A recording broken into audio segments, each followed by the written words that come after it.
Wait for it, and we're live. Hey, all you crazy sci-fi and fantasy fans, it's time for your daily dose of shenanigans over here at the Blasters and Blades podcast. Just a couple of nerdy veterans and one chaos coordinator geeking out over our science fiction passions and fantastical fantasies. A place where magic is king, the sky is the limit, and space is the place. We are the podcast that puts the fun in dysfunction. So without further ado, first I will explain. Stabby and Nick couldn't be here. They decided to take Katie Cross's advice and get Starlink. So they have that scheduled to come, and they canceled whatever they had before, thinking, well, they'll just write it out to the end of the month because they paid for it. They cut it literally the second they hung up the phone. They ended all their internet service. So now they are doing whatever you do when you don't have internet. If more babies come, I'm just saying, that's how it used to happen, right? No internet, tons of babies. Wow. There's truth to that. Well, there's that meme floating around right around COVID. It's like, I don't know what we'll do with, if we can't go anywhere. Ask our grandparents. And it's the picture of like the little old lady with like 20 kids lined up against a barn wall for the family picture. Something to be said for alone time. Yeah. And if Stabby hears this and she stabs me, just want you to know I went out grinning and talking trash until the end. I was going to say, worth it. I was going to ask Totally. if we could talk trash. Just because they're not here. Yeah, mostly. And I'm hoping they don't listen. Maybe not. All right. So we're going to let our guests introduce themselves. And I'm going to use the alphabetical order of the guru of word because they do by first name only. So don't come at me, people. But we're going to let Mr. James M. Ward introduce himself to our listeners and viewers at home. Jim Ward here, game designer, novelist, ancient beyond all imaginings. Started playing D&D in 1974. That's me. Don't tell me about that. I was there in the beginning. No, you weren't. Don't worry, James. Pepperidge Farm remembers too. There we go. All right. Next, we have the lovely Miss Jenna S. Brown. Sometimes she cosplays as Jenna Ray or other names that I'm apparently not supposed to say now that we signed the non-disclosure agreement. Yes, keep that in mind. Very, very, my contract lawyers will come after you and stuff. That's just me. Anyway, I'm Jenna S. Brown. I write speculative fiction under Jenna Ray, including urban fantasy that has werewolves in it. So I'm excited about tonight. We're going to talk about one of my favorite things. And James didn't say when he did his introduction, but he's been turned into a werewolf in several games. So that counts as totally a subject matter expert. There we go. All right. Next, we have the lovely Mr. John Apple. Yay. So, Hey, everybody. I'm a penciler and inker for a book called Exodus Z. It's a zombie book, but werewolves are some of my first professional work and one of my biggest creative obsessions. Whenever monsters are involved, I always root for the werewolf. Absolutely. As you do. So I got into a very heated philosophical discussion in my email because of you when I made the joke about if a ginger goes gray, do they get a soul? Are they still considered a ginger? And I apparently had a ginger monk, or not a monk, what do you call it? Father, whatever. He preaches in the Catholic Church, and he apparently reads sci-fi, and he started giving me the dissertation about how gingers do in fact have souls. And it was definitely interesting. I did not ask for that, but I walked into it, so it's all your fault. Just so you know, John. Oh, you're welcome. Okay. Just so we get that out of the way. All right. And last but certainly not least, we have the lady of many voices, Miss Terry K. Job. Hi, that is me once again, cluttering up the airwaves. Narrator, author, and general imaginative, creative person. And I hear it on good authority that we'll link her in the show notes. But if you want to send the philosophical treatise about why gingers actually do have souls, she would love to read them. She's got nothing else to do. Hey, wait a minute. I have a trivia stack about yay high. Yes, we all have that. Anyway, all right, we'll get back to the serious business at hand. All right, so the next part of the introduction is how we... Wait a minute, JR. I want an introduction from you. Oh, okay. I am Mr. J.R. Handley. I write many things, sci-fi, fantasy. Mostly I write for therapy, and you pay me for it. So thank you. I appreciate it as I excise my demons. There we go. I actually started writing. So I've always told the stories in my head. I started writing them down because I took a writing as therapy class at the VA. So I still remember the day. It was a professor from College of William and Mary's English department, and it's one of those weird schools. Every department has its own name, where it's like it's the school of whatever. I'm like, can't you just say whatever the base school is? That's what everyone's going to know.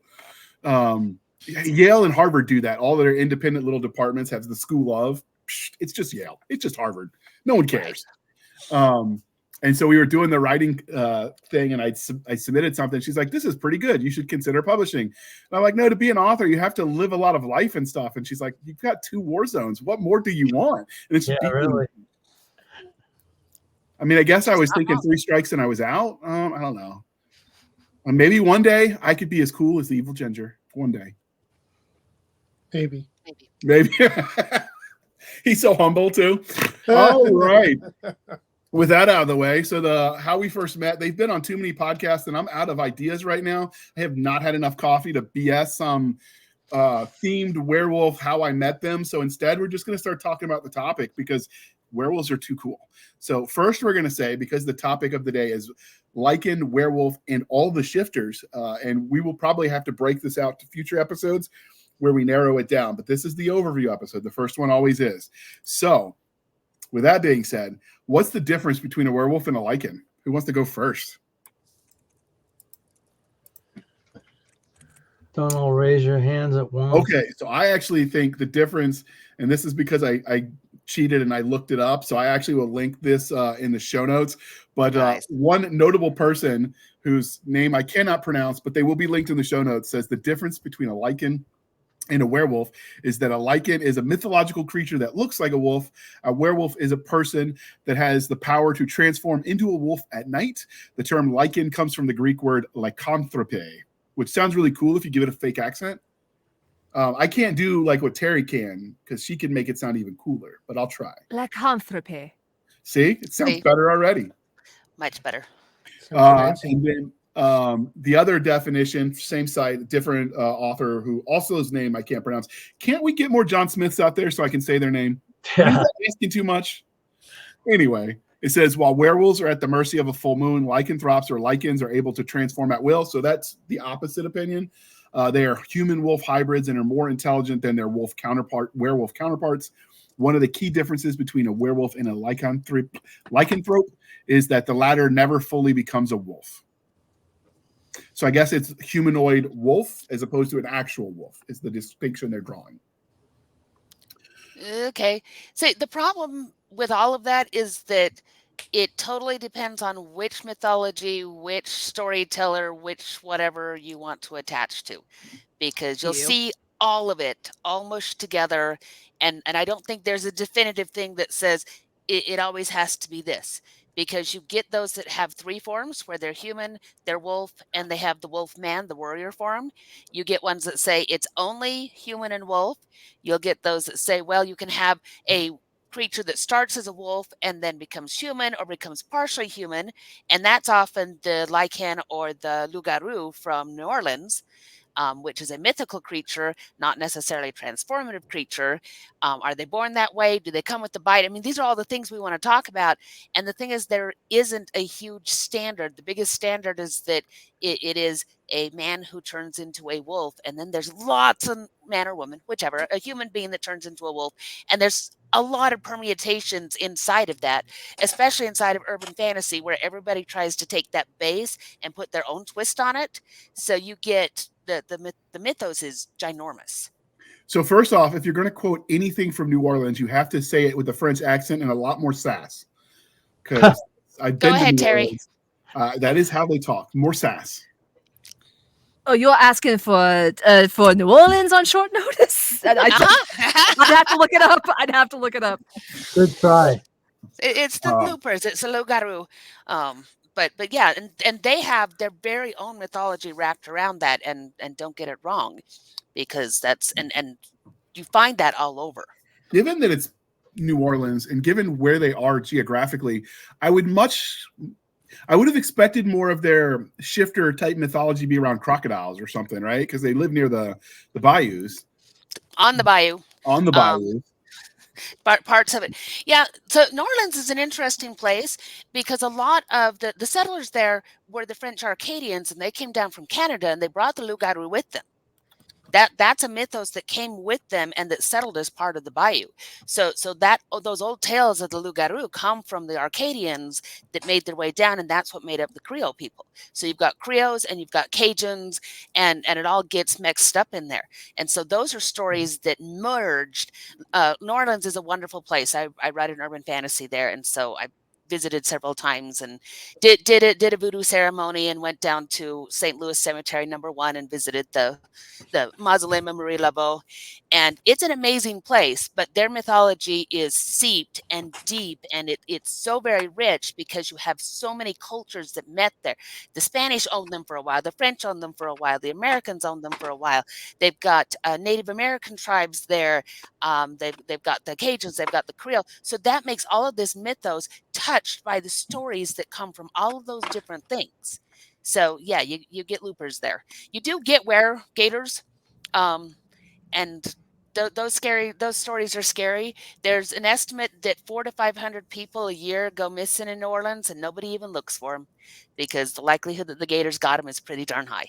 Well, I mean, New Orleans is in the South, and they just needed killing is a valid self-defense excuse. So, I mean, sometimes he's not wrong. I know about all I know about Louisiana in general is they gave the world the Zouaves with their fancy colored pants, and their for military units. Some would argue all flash and no substance, but I mean, if you look at their history, I don't know that I agree with that assessment. But they did have snappy uniforms, so. And the cool little hat with the little tassel that hung off just to the right, jaunty angles. Nice. So jaunty is very important. So we have well, I guess we'll start with, before we dive any deeper, has anybody, so John, you've drawn comic books that have werewolves in it, and you just love them. Jenna, you said you've written them. Have you narrated or written any of your own, Terry?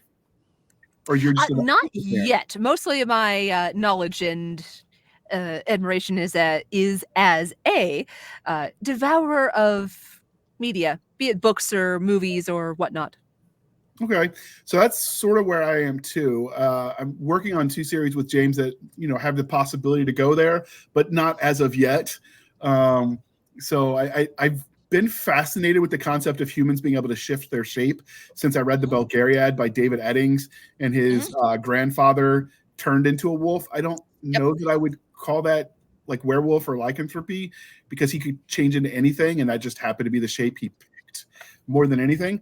And we have he's a general shifter. He can go do what he wants. Miss Melissa McShane. Would that be considered like a skinwalker, or were they just specific things they could change into? He could change into anything he wanted. He was a human that was a wizard who could just change his shape to whatever he could envision. So I don't know that I'd call him a skinwalker. No, absolutely not a skinwalker, but it was a magical ability. It'd be like the druids and stuff in D&D where they can take on a wild form. I would say that's probably more accurate. Much more flexible.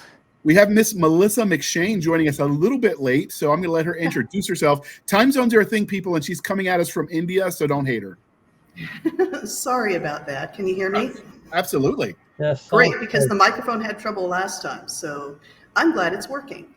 Hi, I'm Melissa McShane. I am here because I wrote a series about werewolves that is set in an alternate Renaissance Italy. So it's not a typical urban fantasy or other kind of werewolf story. Cool. I am coming from India. It's called The Books of the Dark Goddess, and the first book is Silver and Shadow. Neat. Sounds interesting, and we will we'll link to all of your stuff again in the show notes. So we were talking about what our experience was, what you just gave us, and what our first experience like reading about or discovering werewolf shifters, all the things. So nobody's weighed in yet besides me. So if you've got it, if you remember the first time you encountered it. When I was a kid, my parents would take me to the library. I was either getting drawing books or monster books, especially the old Universal movie monsters. Okay. I was just fascinated for whatever reason, because they wouldn't let me watch horror movies growing up in the 80s and stuff, because I was a kid and we just didn't do that. But every chance I got, I was reading about some new monster, and I always gravitated towards the Wolfman for some reason. And then I've seen, I don't know how many variations of werewolf movies or movies that had werewolves in it. And I even saw the one Benicio del Toro did in like 2010, I think it was, when he did the Wolfman with the guy from The Matrix in it. I thought that was a great adaptation of the folklore, pretty faithful to the source material. So I was pretty happy with it. Even to this day, I've got a Anne Rice book that she did on werewolves, and so I was like, "Holy crap!" I don't know what it is about them. I don't know. I can't put my finger on it, but I've always just been fascinated with werewolves. Okay. What about you, Terry? When did you discover your passion for all things furry and wolfish? You know, I've been thinking about that, and I actually don't remember. The first thing I really remember reading consciously that had that in it was the Harry Potter books, but I know I was well aware of werewolves by then. So it must have been just an amalgamation of, you know, stuff that my dad watched, because he didn't care what the heck I watched. There's me, 5 years old, sitting on the couch watching a horror movie. Okay. And just, you know, picking up little bits of folklore here and there. So I was well aware of them, but that's the first one I can really put my finger on. That and the Twilight books is where I really got more of an attachment to that kind of... Well, maybe not to you. I mean, you know, Quantity has a quality of its own, and enough people liked her books that for all we make the jokes about it, I mean, guilty. Hi. So what's that meme that came out of Pirates of the Caribbean? You're the worst pirate I've ever heard of. But you've heard of me. But you have heard of me. But you have heard of me. That's sort of the approach I take, because they do the same thing about some of the music. Like, I think it's Nickelback. Everyone loves to mock, but I mean, they had a couple bestsellers for a while, right? They were on the chart toppers. So, do you? Well, and as an author, anytime that you get something that gets people reading, that's good for you.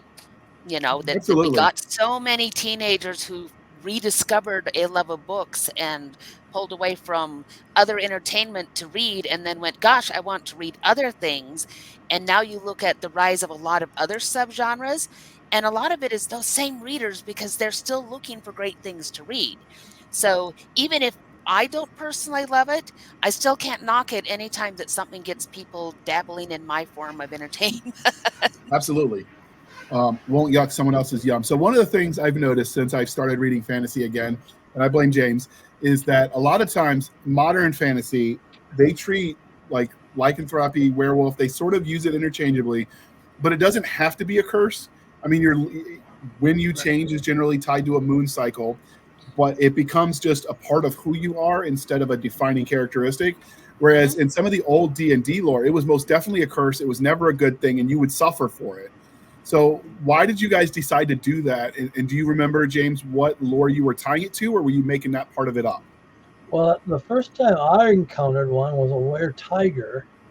And with us, it was you had to have some silver, or you had to have some wolf's bane, or you were eaten. So it was pretty dangerous stuff. It caused us all to do a bunch of research about lycanthropes. But Gary loved them. You know, we had were everything. We had were rats, we had were panthers, we had were almost every animal there is, and basically it was all full moon stuff. It happened at the full of the moon, and they couldn't control it until they were very old versions of themselves. Okay, so was it always treated as a curse, or was it? Oh yeah, it was always a bad thing. You always wanted to get rid of it. A lot of players got cursed, got bitten, and instantly cursed. But we had lots of ways to remove curses in those days through the various mythologies. So that does give us a quick question for the whole panel. So generally speaking, when you think werewolf, how do you go by they were bitten, so they changed? They were born that way? Do you have a preference? I like born that way. I like the idea of a race of werewolves. That it comes back to the not a curse. This is something you live with. In my series, they are evil creatures, but they were made that way. So I find that interesting. So that's how I approach it. Do you have a preference, Terry, since you read all the things? Usually my go-to explanation, if I'm not directly told in a media, is, oh, they became that way after the fact and have had to deal with this new situation. But there's plenty that are the other way around, that you're born with this and this is just part of your life, part of who you are. Do you ever see it where both are true in the same universe, where you can be turned or born that way? Yes. Jim Butcher did that in Full Moon. He actually defined 3 different kinds of wolves there, and it was really interesting because he had the born that way, he had the bitten and took on the aspect, and then he had charms that allowed somebody to become a werewolf. And I like the explanation that he used there because, he asked his familiar, asked Bob, why would anybody want a charm that would allow you to do this? And he says, think about being a villager, an English villager. It's cold, it's dark, you can't get enough food. The most fierce thing you could think of would be a big old gray timber wolf. And if you could turn into one of those and go hunt for your family and protect your tribe and all those kinds of things, wouldn't you be willing to do a little bit of wheeling and dealing with the devil in order to have that kind of thing? Their problem was that with the charm, the wolf would get out of control because it didn't clash really well with the human psyche. And that's what that entire book is about, is these different kinds of wolves and how that all works. And of course, Harry Dresden in the middle of it. And you see that often in urban fantasy where they'll play around with, you can have different kinds depending on where they're from, their background. Sometimes it's a race, sometimes it's a becoming thing, and sometimes it's a choice. Sometimes it's a curse, sometimes it's something you want. So it's fun because you can play with a lot of different things depending on what the storyline needs. I know when James and I started working, I dove into the rabbit hole that is Wattpad. I call that literary cancer because most of the stories there, even the good ones, are never finished. They just, people that are passionate about it, that are just hobbyists that walk away. And one of the things I noticed is that they are all over the place with how they change. But I saw some that did I learned one thing is that the tropes that work on the professional book market are not the tropes of people that are writing fanfic. They're like, they don't line up necessarily. But I noticed that they had some where, oh man, I forgot where I was going. TBI moment. It'll come back to me. Somebody talk. Quick, James, save him. Oh, I know what it was. So some of them, they have like the normal ones that you could shift. You were either born or you were turned. But then they added a sort of subcategory for both where they like lost control and the wolf took over and basically were feral. Mm-hmm. Rogues. Rogues, yeah. They called them feral in the ones I read. I like either way. I like that concept. So... yeah, you see that in a lot. Alana Andrews deals with that, where they can go completely bug nutty, and they either have to keep control of themselves or they go bug nutty and then they get hunted down by others, because when they go nuts, they destroy everything. And I do like that idea that the human being and the animal part of them just sometimes can't get along. Well, it's almost like a drug. You get addicted to the adrenaline rush that you get from becoming a wolf, and you can never get enough of it. You always want more. I've always enjoyed that aspect of the folklore. It's almost like a love or a passion that you get for it. And in other instances, it's a straight up addiction that you get for, I guess, for the rush you get from the power you get from being a wolf. Well, I mean, that kind of tracks if you think about the idea that adrenaline rush is addicting. Because, I mean, I've met people that were like, in the military, we saw it. They kept going back to war, not because they liked it, because they liked the rush. I know people that would go skydiving and bungee jumping, and literally they jumped over a river on a vacation. The bungee snapped. They hit the water, broke their leg. The first thing they did when they got healed by the doctor was they jumped again. Cool. Oh, Like, geez. they were That's just why addicted. I went airborne, was so I can get paid to do stupid shit. That's why I wanted to go, because I'm afraid of heights. But Uncle Sam and Fate had other plans because they got hurt before I could. But like the idea that young men chasing a adrenaline high, I think that's almost universally a part of the human condition. So that I think that works, especially when you think about that. But you mentioned the adrenaline rush of changing. Does it always have to hurt when they change? Some lore does, some doesn't. I've always operated under more of the like underworld and kind of theory of werewolves. You have the first one that was ever created. Choose how you want it to happen. He or she bites someone, they become a werewolf. The first time your body changes, it's going to hurt because your joints are getting misaligned, ligaments are getting torn, your body is just wrecking itself to take on a new form. And because of our physiology, you learn to adapt. You get used to the pain.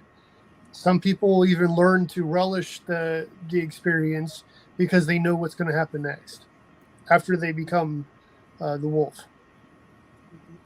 Movie-wise, it makes better pictures too. To watch that change be painful as opposed to, oh, this is no problem at all. Yeah. I think it relates to the difference between a werewolf that was made and a werewolf that is. That's what they are. You would think that if you are a werewolf and that's the creature you are, that makes a difference to your transformation, because it would be something that you were used to as opposed to something that's imposed upon you. And I agree that when you have a werewolf who, someone who's bitten and becomes a werewolf, I think it makes more sense for that transformation, especially the first one, to be extremely painful, because it's like you say. I do think there's something to be said for, as anybody, so I hurt my back when I was in Iraq, so I do have chronic pain issues. At this point, what's normal pain level for me that rises below the radar would probably be problematic for other people. I think that's probably pretty normal with the way your brain operates. So I imagine at a certain point in time, your pain tolerance just adjusts. So that's just whatever the normal base is. Mm-hmm. I would imagine. And I've also, go ahead. No, I said I would imagine anyway. Yeah. I've also seen differences based on who it's written for. Okay. Because when you're writing for a younger audience, like you occasionally see werewolves in middle grade, you don't necessarily want to describe the joints stretching and the tendons popping and the everything. It makes mommies uncomfortable when you're reading that to your 8-year-old. So I have seen very gentle. It's kind of just magic floof. And now we have a werewolf or other shifter creature when you're talking about middle grade and sometimes even into YA. And then it seems to be a lot of times when it is for an older audience, then we really get into yes, this is going to be painful. And we also, we have to do some hand wavium, because most of the time we end up with a 160-pound guy becoming a 240-pound direwolf. There's problems when you look at your conservation of energy and mass and other things. So there's a whole lot of hand wavium that has to be part of werewolf lore, or you end up with really tiny wimpy werewolves, because human beings don't. You just look at our relative strength and that kind of thing, and to just change what we are into a wolf, we'd be wussy wolves. So no, something quantum entanglement, something. Yeah. See, I just explained it. See, it's the hand wavium that says, and magic says that the laws of mass and all that kind of stuff. We're not going to worry about that, because we want our werewolves buff and awesome. The mass exists. It just exists in another dimension that then is pulled from. See, right? I wish that was true. I've got some mass I'd like to have in another dimension. Let's just send it that way. That's why I didn't like the one in Harry Potter. He just looked like a skinny rat to me. Mm-hmm. Mm-hmm. So one of the things I see, in some handle it one way, romance tends to, they don't always rip their clothes, whereas a lot of the horror angle, their clothes are ripping as they're growing in size. I watched, was the Vampire Universe, the one set at the college. They had Vampire Diaries? Did they? It was Vampire Diaries. It was the offshoot of the offshoot. So it was the third of the series. So it wasn't the originals. I don't remember, but it's that same. I don't know that one. Anyway, I'll Google it in a second and tell you, dear listener. But they had one where they had this one girl that was like a tribrid. So she was a vampire, a werewolf, and a witch. Which No, blasphemy. Well, anyway, Sorry. so her werewolf, they always have them up until the last season having to take their clothes off because their clothes would just rip. And then they would have to have a friend to be able to hand, as part of their doggy bag or whatever, when they come back, have to have clothes for them because otherwise they're naked. And suddenly in the last fight, it was like they were just phoning home the ending. Suddenly she's shifting all around her different forms and like her clothes are just there because reasons, I guess. And so I don't necessarily have a problem saying, oh, well, your clothes will magically go wherever your human body, whatever. No, that's just But be you want it to be consistent. ridiculous. Yeah. Well, I mean, the clothes go in that dimension the body mass goes into. That's right. Exactly. They all go to the same body dimension, the mass. Yeah. So your team ripped the clothes, huh, Ginger? Oh yeah. Yeah. Well, I read The Wolf Gift by Anne Rice. Right. And the way she described it, the main character, when he first starts becoming the wolf, she doesn't go into gory detail, but she does elaborate on his discomfort and how he's growing and gaining mass, and whatever clothes you're going to wear are only going to stretch so far. So I've always just assumed any werewolf I've ever drawn or designed, if they're wearing clothes, it gets shredded. I mean, it doesn't make sense to fold it nicely and you can just get naked and turn into a wolf whenever you want, and then your clothes are going to be there when you're done. That just doesn't. That's ridiculous. Well, why? Well, having it shift with you and disappear and come back. Okay, I don't really necessarily like that. I like the idea that you either take them off or you lose them because they're going to rep. The show, by the way, was Legacies. It's in the Vampire Diaries universe. But if you know you're going to change, why wouldn't you make plans? I've seen that done in a lot of franchises. Either they're locking themselves in cages with their friends having keys. Yeah, I've seen that. Someone. Werewolf by Night, Marvel Comics. They've done that where the main character in there has some elaborate room that he has built because he knows he's going to change at a certain time of the month when you have the full moon. He has a whole like a safe that he's built that he puts himself inside of, including clothes and stuff. That way, when he's done, he's back to his normal persona. Being Human, which was a TV show on Sci-Fi Channel, where it was a ghost, a werewolf, and a vampire lived together, or I guess didn't live since the ghost and the vampire are dead. But I think that was they were roomies. I think that was a British show first. It was, and then they had an American version. But they actually had that where he would, when he didn't want to lose control because he realized he was hurting people and animals, and so he actually, when he knew it was coming, because obviously you know when the moon is going to shift, he'd strip down and lock himself somewhere where he didn't hurt anything. And so, like, I don't have a problem if you're only changing on the cycles of the moon, you know when the moon is going to change. It kind of makes sense to me that if you plan ahead, you can, not ruin all your clothes, because otherwise it gets really expensive to constantly replace your wardrobe. Yeah. Yep. And Buffy the Vampire Slayer did it too. Oz had a safe room, and so he would go there, and then Willow would show up and say, here's your clothes and here's your breakfast. Go ahead, Melissa. I was going to say, and now I forgot what I was going to say. Oh, sorry. But it reminded me of that episode of Buffy the Zeppo where Oz's being a werewolf locked in a cage made a really important difference, a really funny difference to the end of the episode, because somebody let him out and it was a bad guy. It was the last bad guy, and the bad guy had a very bad day. Yes. So, but I think I was thinking about back to the original question of when did you first encounter werewolves? I didn't really hate werewolves, but I wasn't really interested. They were just sort of on my radar until my daughter started loving werewolves. In the romantic, I like this. I would love to have a werewolf boyfriend, and she is very interested in that aspect of the werewolf lore, the modern werewolf lore. And so the first werewolf that I really was attached to was in Kelly Armstrong's Darkest Powers trilogy, which is a young adult trilogy. And she did something clever with regard to the body mass thing. She introduced her werewolf before you knew he was a werewolf, he was really big and really greasy. His metabolism was such that he was constantly needing to eat and constantly needing to shower and just looked really unpleasant. And she did a really good bait and switch, because that ended up being the love interest, and you really believed it, that this was someone who could be a werewolf. And I think she still didn't have a total conservation of body mass, but she played with the idea of, okay, if you have a werewolf, and this is one of my favorite things in fiction, if you have given X, what derives from X that is a natural outgrowth and is interesting? So she took, well, he's a werewolf. Well, what would that mean for his metabolism? What would that mean for his body? What would that mean? He's a teenager. How is he dealing with that? And I don't remember now if he was born that way or if he was bitten. I can't recall. It's been too long since I read it.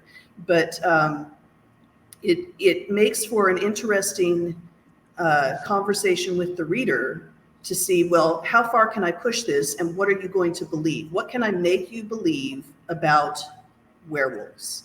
Mm-hmm. And so it's like you said, be consistent and support whatever it is. I'm not a fan of the "it transforms with you" clothing thing either, but I think for practicality, especially in television and movies, where you might not want to be running through a million changes of clothing, you might just want to say, well, the clothes transform with them because that saves on our budget. And I actually saw a it was a cheesy sci-fi movie that did that and talked about how werewolves were sexist because when they shifted and their clothes got shredded, that was more expensive for ladies because ladies' clothes were more expensive. And it was like a running gag throughout. She's like, your pants cost X, your belt cost, she's like, the female werewolf was breaking it down how it cost her like 3 times as much to replace her outfits as it did theirs. And it was like a back and forth thing.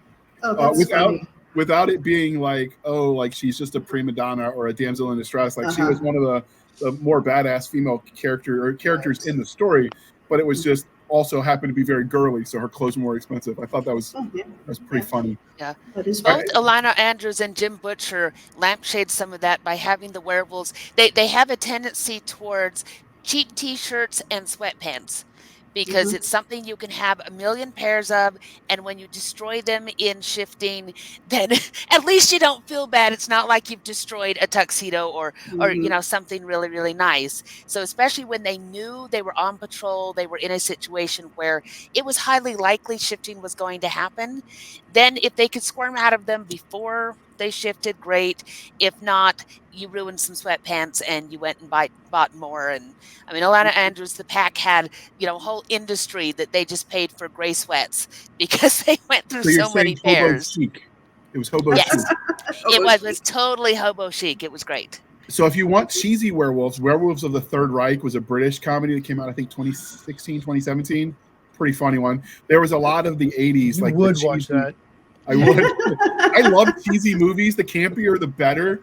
Like, I'm all about it. There's a bunch of, like, the Nazis are experimenting and turning werewolves out. And, of course, so now the werewolves are the bad guys. But you got me thinking, Melissa, when you mentioned, if the werewolf does X, like, what's the natural consequence?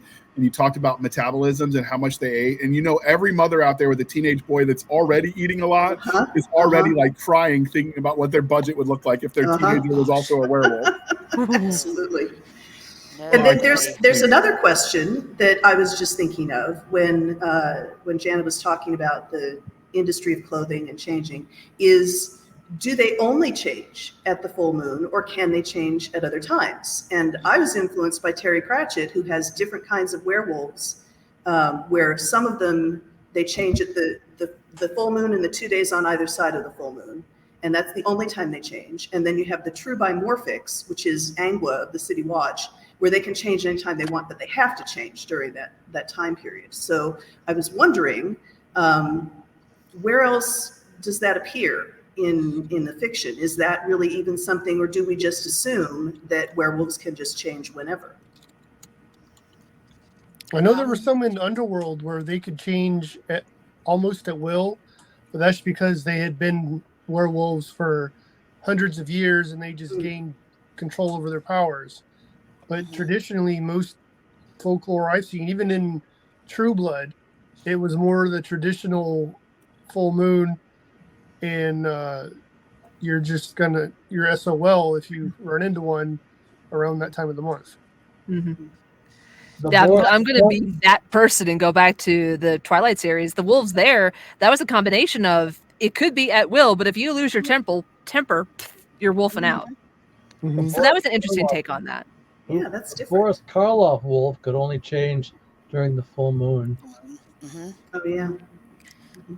But Wizards of the Coast, they had, in the World of Darkness role-playing games, there was a werewolf was one of the spheres. And the werewolves there could change whenever they wanted to, unless they had a particular curse on their trait that said that they also had to shift at the full moon. And in a lot of urban fantasy, you have to decide what kind of story you're telling. Because you're either telling a type of story where you want it to be a person most of the time, and then the lycanthropy is a roadblock. So, like Mark Leslie Lefebvre has the Canadian Werewolf in New York, and really, really fun book. But with his, when he goes wolfy, it's always at the moon.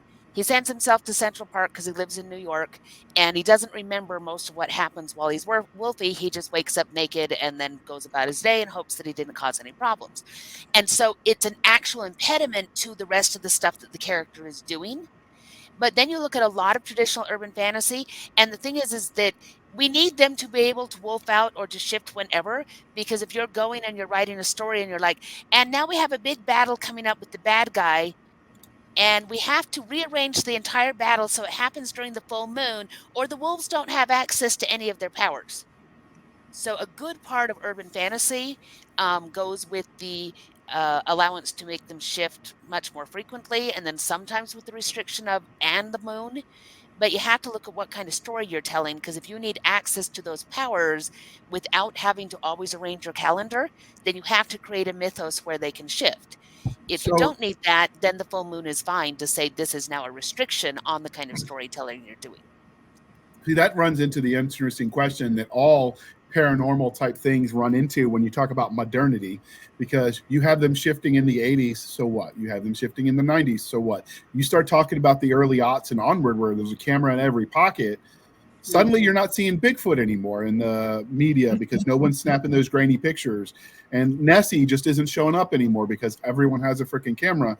So how do you have those kinds of paranormal type entities out there existing in a world where it becomes increasingly difficult to hide? Yeah. And what your answer to that would be? Problem. I haven't seen any where they actually address that at all. They just pretend that it's still the 80s and nobody has a camera, I guess. Well, the Dresden series does address that.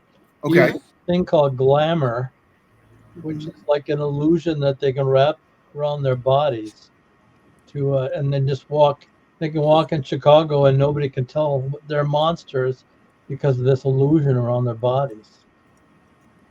Okay. Yeah, go ahead. I say one thing that I've heard is adapting some of the old lore. So it used to be, for instance, that vampires, and we'll have a separate vampire panel, they couldn't see their reflection. But the explanation of, well, because the old mirrors had silver at back, right? And so now modern mirrors don't use silver. Well, now they can see their reflection, or they should be in theory. And so some of with the changing of technology, they're getting around some of the old lore by not discounting it, by just saying it doesn't apply anymore. So I wonder if that's been used with werewolves at all. Most of the stuff I've seen, they would run down an alley or something because they could feel the change coming. They would run down an alley so that they didn't get seen by onlookers while they changed into their wolf form or something. Because I think that was in the Wolf Gift, where the character had changed. The main character had changed into a wolf shortly after he realized what he could do. He started gaining some control over it. He felt the change coming, so he ran down an alley and changed. And then I think he ended up taking out a purse snatcher or some petty criminal or something that he'd run into. He wasn't trying to be a superhero or anything because it's an Anne Rice book, but he did feel that he could do something to stop the criminal, so he changed into a wolf, and when no one was looking, and stopped. I believe it was the purse snatcher, but no one saw him because he dipped out of view. Okay. So I've seen in some of the paranormal, like I said, mostly on the romance, because I've got some of the female friends that read a lot of that. The wolf almost has a separate personality. They like to have the ongoing discussions in their head, which would get really confusing if you think about living with a voice in your head talking to you all the time. But do you guys have a preference for that? Where is the wolf just them? Does it have its own personality? What are your thoughts on that? I've always thought it's more almost like a Jekyll and Hyde. Two aspects of the same person, where you have the possibly shy, timid, 160-pound guy we were talking about earlier, and then when he becomes the werewolf, he's a wanton, ravenous beast, and all his personality traits are now the polar opposite of what he was before. Now, I've read some stories where the character learns to embrace the wolf aspect and starts taking on some of the traits when he's in his human form, because he has better control over himself as he changes. But a lot of times, whenever I read it, it's almost like two different people. Okay. Others? Do you have other preferences, opinions, thoughts? I think I'd pretty much agree with that. Kind of that Jekyll and Hyde aspect. It's not necessarily a separate voice of the wolf form that's always talking in your head. That's why you don't remember it when you were a wolf, because that's just the other half of the personality taking over for a while. A lot of times it's like, oh God, what did I just do? Mm-hmm. You see blood on your body, or you're suddenly naked, and like, I wasn't like this last night. What happened? Well, shoot. Yeah. Poop. Yeah. Well, and this is where, in my opinion, genre comes in, because it's different when you're writing a werewolf as a horror creature. It's different when you're writing them in fantasy, and it's very different when you're writing them in romance. Because in romance, a lot of the werewolf shifter thing there is it's the protector, it's the instincts, it's all of those things that help to draw it to its mate, and that's the fated mates thing is huge. That this is something that a lot of paranormal romance is written around, and so in that case, the wolf and it's usually the guy, they're one, but there may be instincts and stuff that are going on with the wolf that are stronger, and that's all about the romantic arc.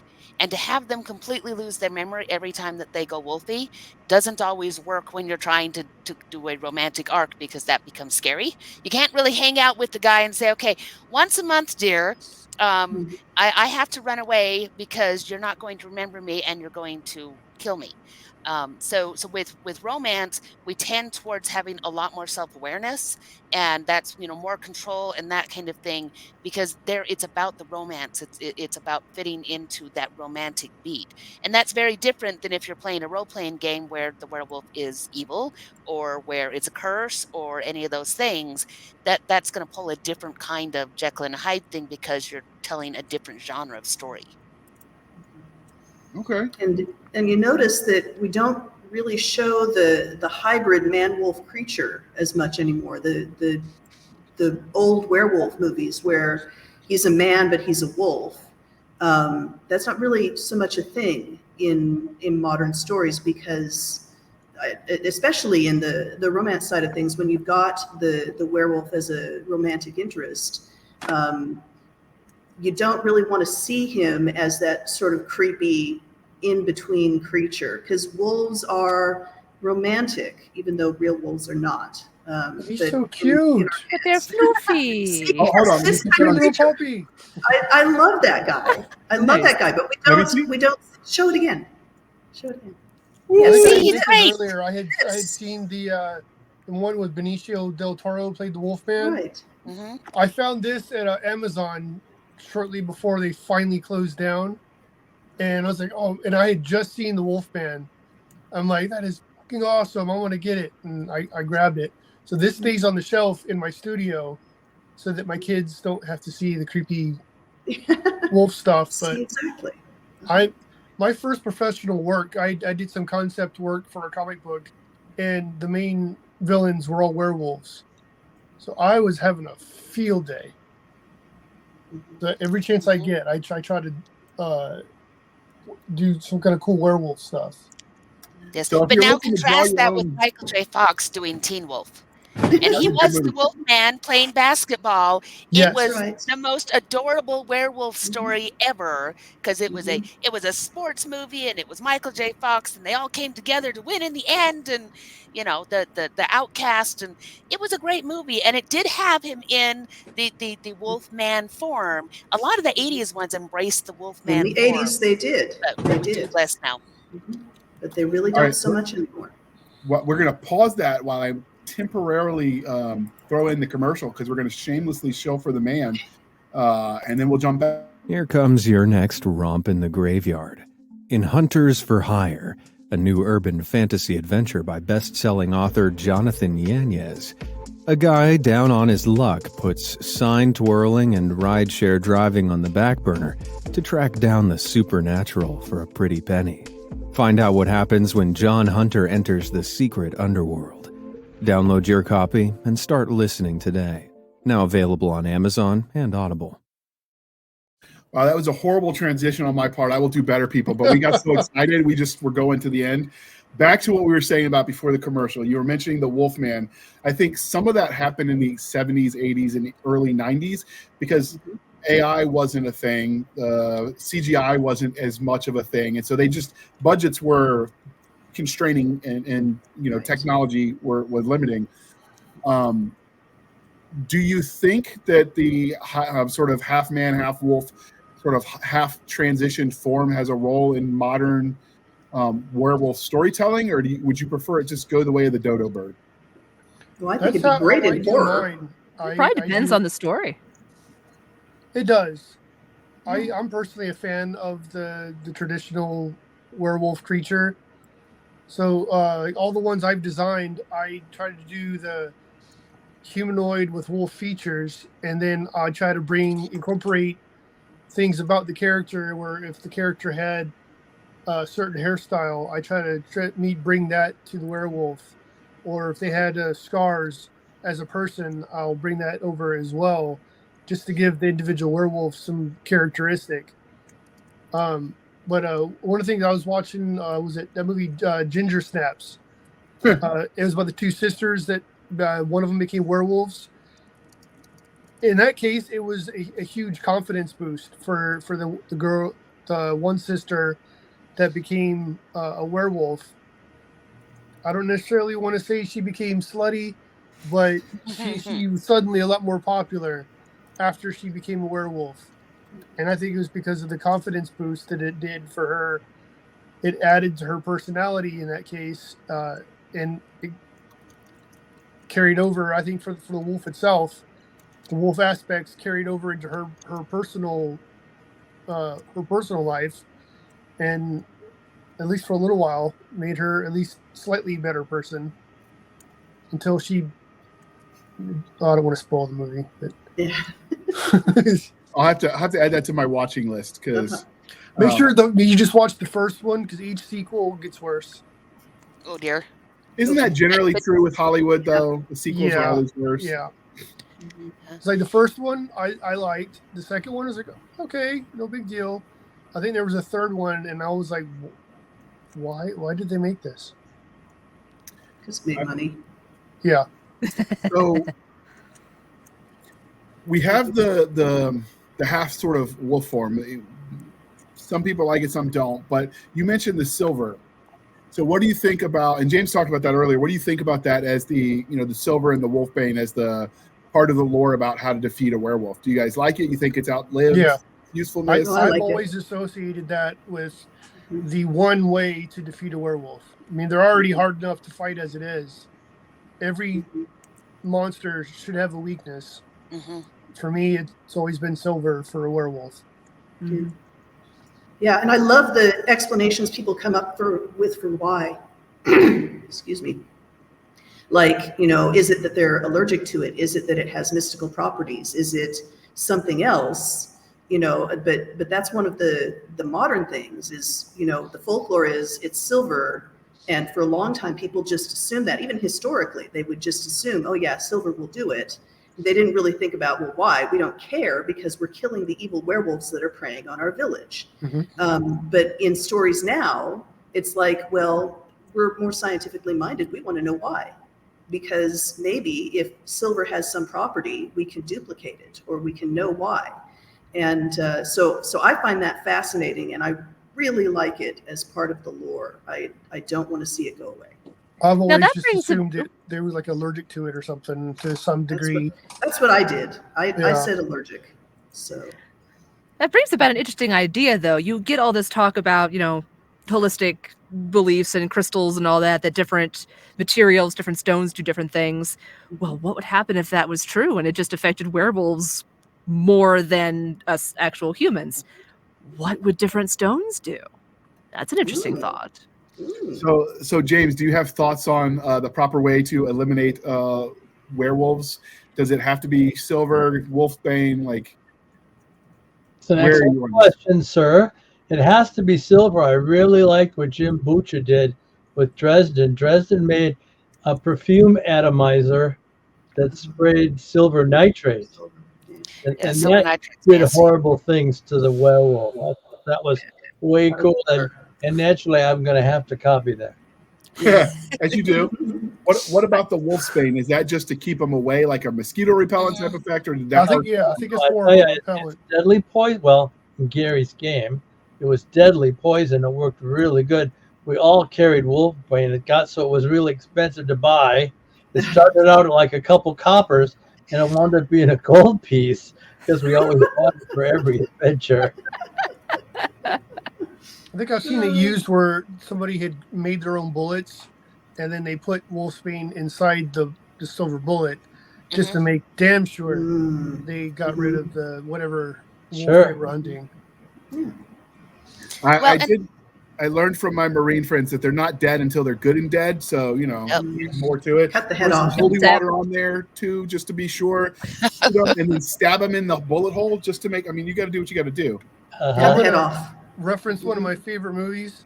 The look what they did in Monster Squad. They totally ruined that werewolf. He came back to life. They blew him in half. He still came back to life. One silver bullet, and he died. That seems fair. So apparently there's something to it. That's reasonable. Maybe they kicked him in the nards, and that didn't even kill him.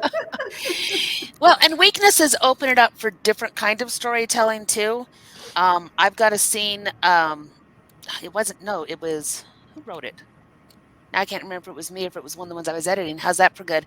But it was a werewolf boyfriend situation, and when she was pissed off at him, she would wear all silver jewelry, which was the ultimate thou shalt not, because she would put in a silver tongue stud, whole 9 yards. It was like, oh, well, that's the we're not talking tonight, are we? No, we're not doing anything tonight, are we? No, you are in so much trouble. And so it's kind of fun, you know, again, because we can take monsters into so many places. Paranormal cozies do a lot of, you know, mystery with monsters in it. And so you see that kind of play because, again, the werewolves very often are not the bad guys in a lot of the stories that we're writing. They can be, but when they're not, then you can start to get into some of the humor of it, too, to say, yeah, when your girlfriend doesn't want you anywhere around, you can tell. Mm-hmm. Yes, but Angela Lansbury is the bad guy in the cozies, right? Yes. Okay. Oh, wait. No. Isn't she the serial killer? I mean, come on. She should be. She never gets any fun. I'm convinced she's the serial killer. She's a pretty good witch. Yeah. Like dead broomsticks. Yeah. So you mentioned cut them in half. They come back, but silver bullet, they killed them. So I've seen lore all over the place with regards to lifespans of werewolves. Is it just normal human lifespan? They're just stronger and healthier? Do they live longer but not immortal? What is your thoughts on? I've always operated on the fact they live longer than normal people. Like the only way to kill them is with the wolfsbane or some kind of silver. The D&D wolves don't age at all. Yeah, they either age very slowly or not at all. Melissa and Jana, since you are in the romance realm, what do you see most in those genres with the regard to aging? Well, in a lot of cases, it's that the wolf is a human being who has a wolf side. And so the lifespan is the same as a human's, mainly because that makes it so they can grow old together.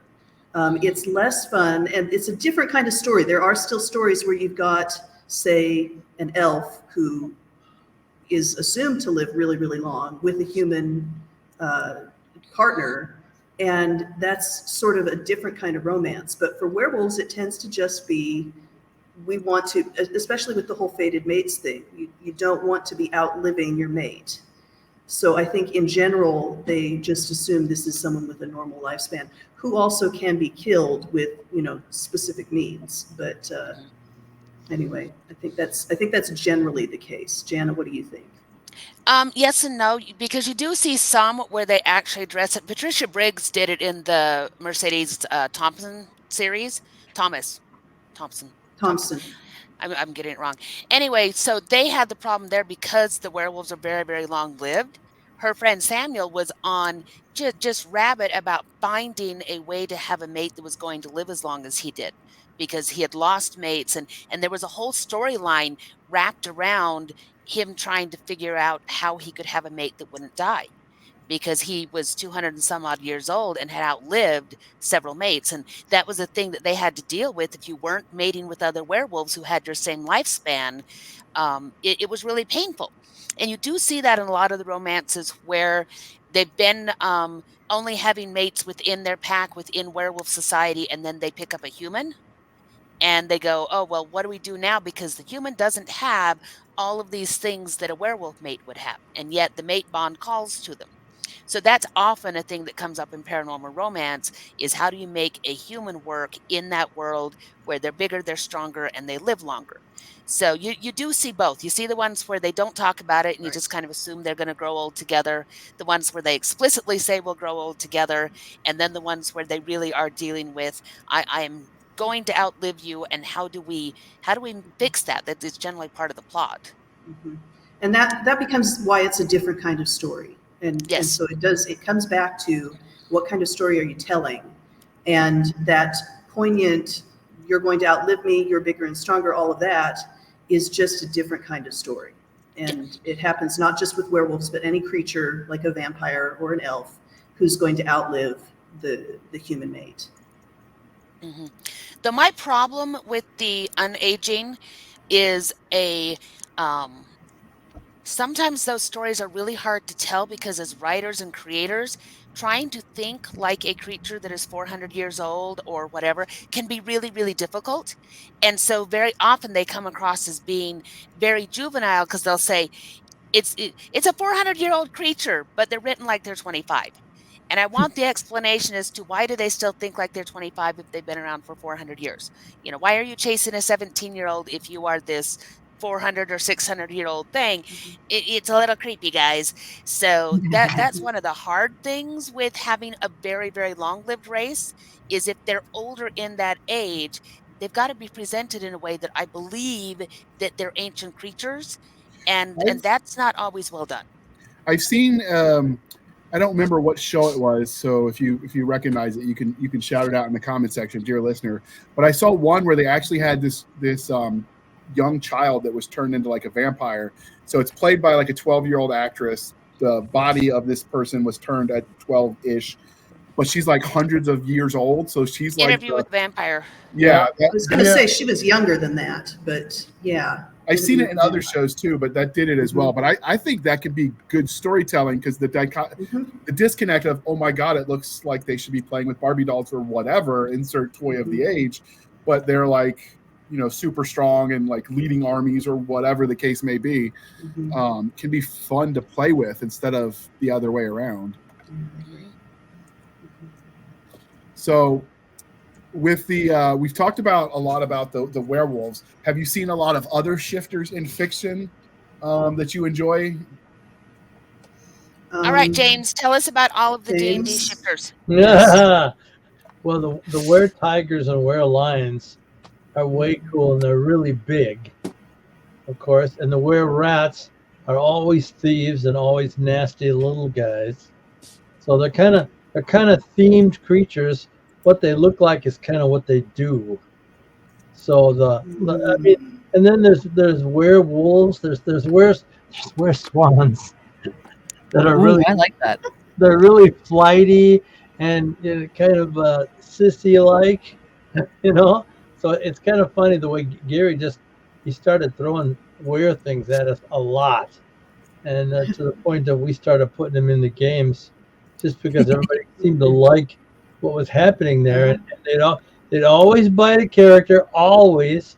They'd always change them, and part of the quest was always trying to get your life back together after becoming aware.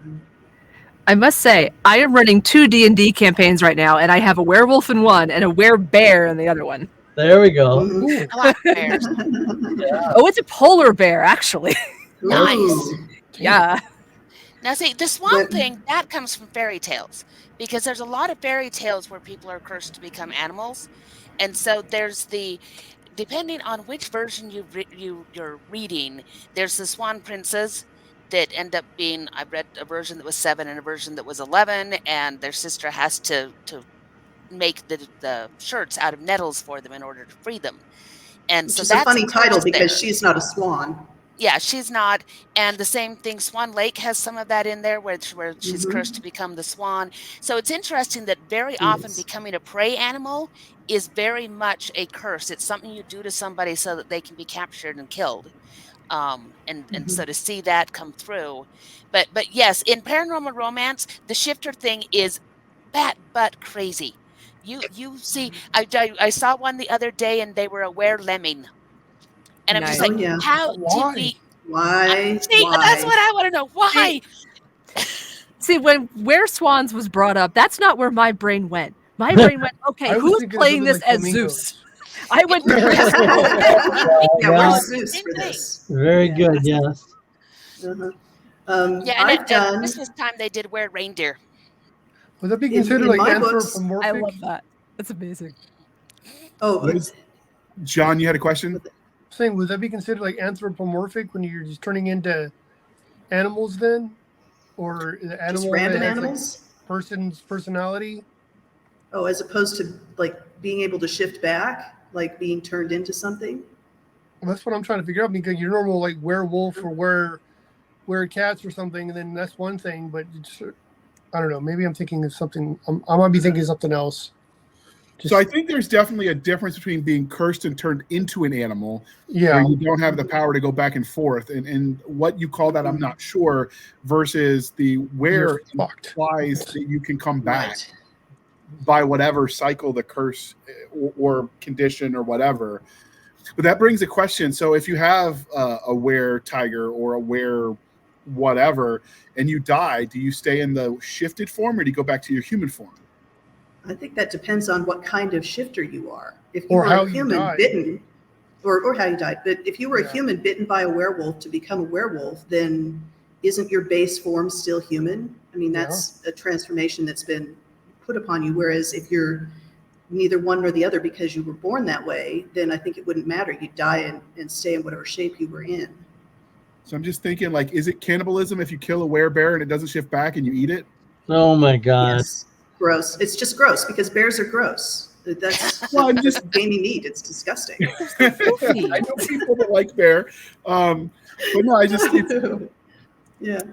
it's one of those things that you get in sci-fi a lot, because that question of with aliens, for instance, is at what point in time are they sentient creatures and it's murder and how dare you, and what point is it a space cow and you can make steaks? That's a good question. Space cow. I wonder if there are were cows. That just depends on who's paying me to draw it.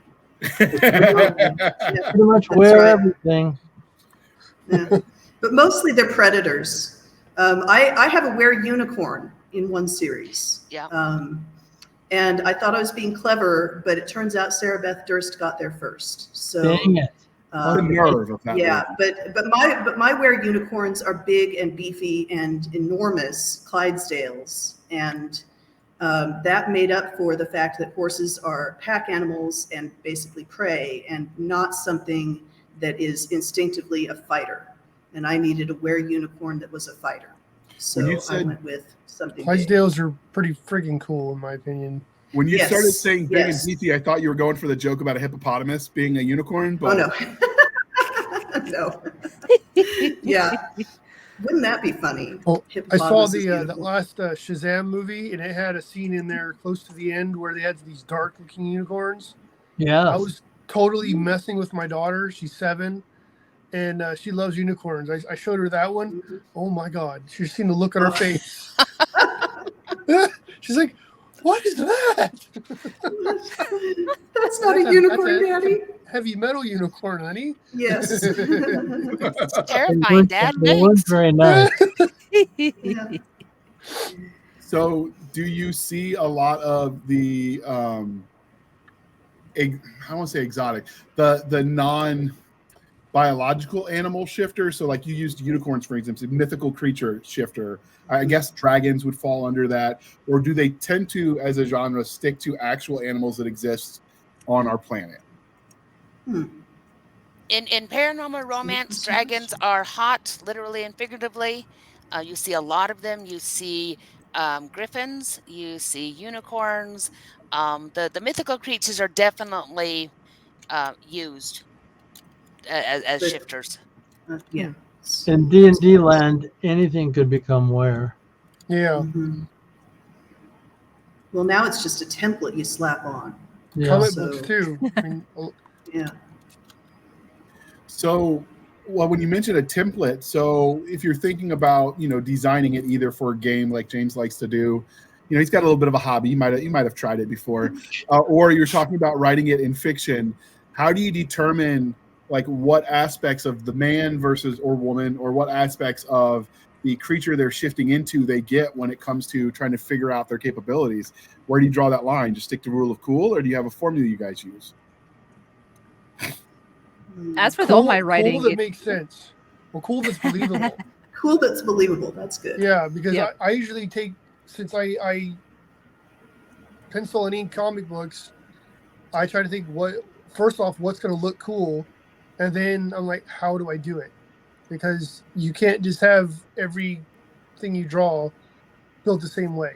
If you're going to have like a were-cat, depending on what kind of cat it is, it could have longer limbs and more slender musculature rather than some friggin' polar bear that Terry has got. It just depends on what you're doing.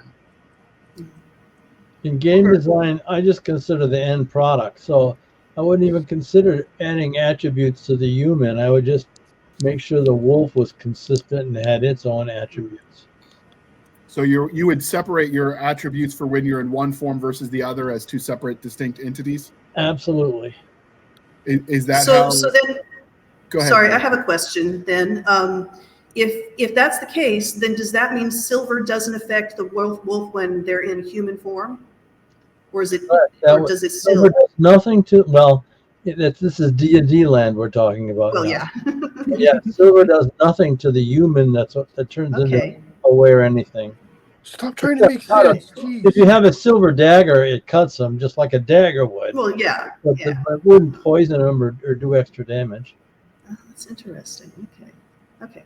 Anyway, go ahead, JR. Sorry. No, that was it. I was just asking, if you guys, when you start building these templates in your head to write about or game with, what you kind of use as your model to talk about. So when you write your werewolf stuff, Melissa, do you factor that in? Like, do you keep the human side distinct from the wolf side, or do you did the wimpy, 106-pound guy, the evil ginger keeps mentioning, suddenly start bulking up a little bit and hit a growth spurt at 40 when he shifts? No, since my werewolves are, that is what they are. They are a creature called werewolf, not a human that was bitten. When I write, I do, as I've mentioned before, I start with a point and then I extrapolate from there. If this is true, then what else has to be true? And so if the werewolf is neither one nor the other, then that means that anything that affects them in the werewolf form is also going to affect them in human form. So that's the template that I use. I build out from the questions, keeping to the rule of cool that works, which I totally agree with. So if something doesn't quite make sense, I will sometimes bend the rules because it's cool and I want to keep it in. But so my werewolf, the guy he happens to be really big, but in this series, your wolf form is not related to your human form. That is, if you are a really big human, you won't necessarily be a really big wolf. And when he meets members of his old pack, when we finally see that in one of the books, his human companion notices that the biggest of them in wolf form is actually the smallest of them in human form. So that relates to this is the creature they are. So they don't have that direct, you have to be 200 pounds to be a big wolf. It works out differently. So that's how I do it, is I start with what I want to have as my baseline and then ask questions from there. Okay, so do you notice a trend when you do your deep dive in the reading of the genre, Terry? I've encountered a little bit of all of these different aspects, and I've been creating a world for a short story recently that could have things like that in it at some point if it turns into something longer, which it may. For me, if I'm creating something like that, it has to be logical. Like physics still have to work. Kind of like what Melissa was saying. It has to make sense to me. And if it doesn't make sense to anybody else, they don't have to read it. And of course, there's always the convenient magical hand wavium to explain away, where does all the mass go, or things like that. So you meant, go ahead. I say, but other certain things have to be logical.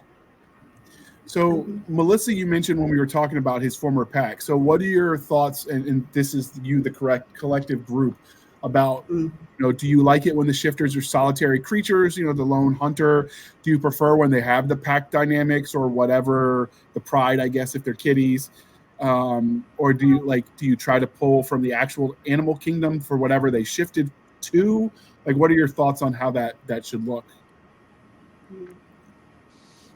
That's what drives the story issue for me, because in some cases the pack dynamics and all that kind of thing is really very central to how the stories work.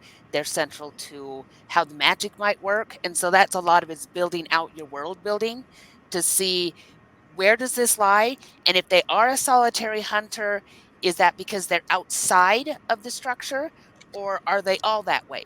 And again, that may also be looking at the kinds of creatures you're looking at, because certain creatures, tigers don't share territory. They come together to mate, and other than that, they go and do their own separate thing. So you could see that being much more that case in your world building, but wolves do tend to pack, other things do tend to come together. And a lot of readers really love that dynamic. They like seeing a pack hierarchy, even though we totally made that up as people. It doesn't happen in the wild the way that it does in all of the books. Sorry, guys, if you're expecting that the alpha male and alpha female and all that kind of stuff, that only happens in captivity and under certain circumstances. In the wild, that doesn't happen. But it makes for such a good story that we use it all the time anyway. So I think that's another one. How is your world building out, and how does that work into the story you want to tell? So with the world building that you're mentioning, a lot of them hang their hat on a guy that did a research paper about pack dynamics because he studied them for a year.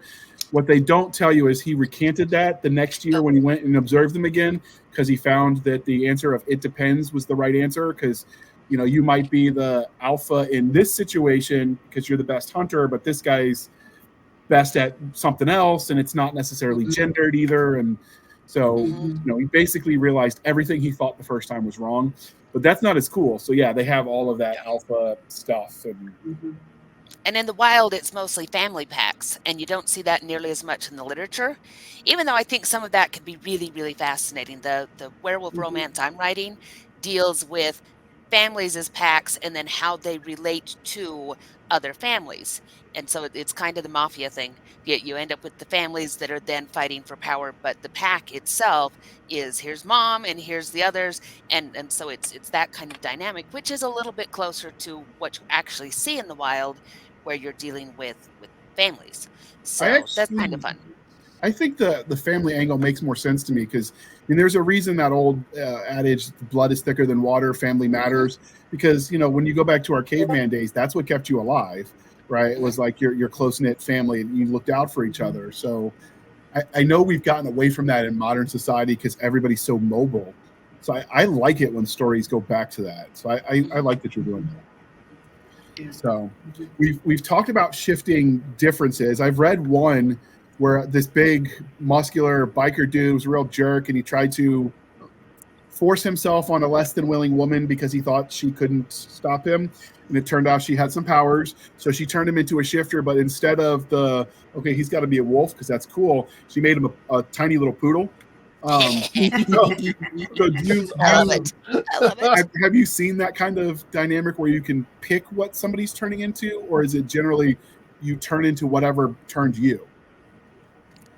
Well, it depends. Was she cursing him as a witch? Yeah. Because now you're talking about different kinds of supernaturals influencing each other. Because that's a different thing. In that story. Yeah. So in that case, she's cursing him, so she gets to make a choice. Versus with lycanthropy, if we're saying the bite is what transmits, then it would make sense that it would transmit a copy of itself, and so it would be within the same phylum. But once you start crossing supernaturals, you can do all sorts of cool things. Yeah, but now I'm thinking about the possibilities of that, of not knowing what shifter you're going to become. If it's the lycanthropy disease that's transmitted, but the disease has genetic factors that make it so it interacts with who you are, interacts with your own genes, and then the expression of that is something different for each person. I think that would be interesting because you wouldn't know. And then, would the were creatures start to make friends and packs among other were creatures of their type? And how do they feel about, say, I'm a werewolf, how do I feel about the were tigers? When we really came to this from the same point, we were both bitten by the same were poodle, but I became a werewolf, you became a were tiger.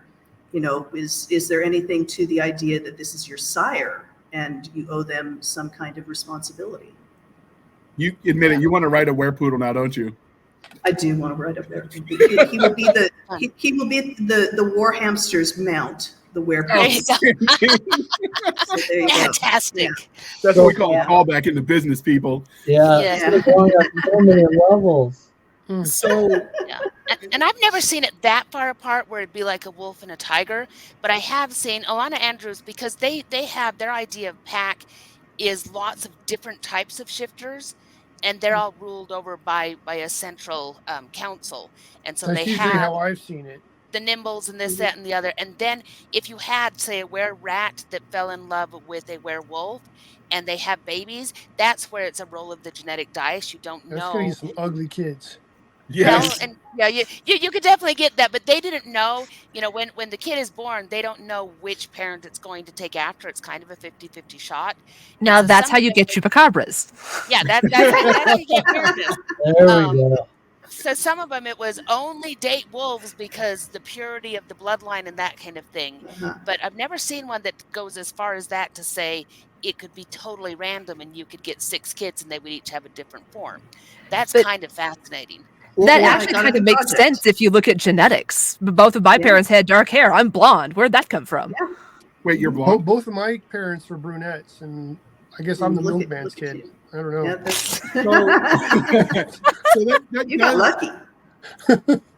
That does, though, like, genetically speaking, you're a combination of your parents, each of your parents' genetics. They each give you 50%.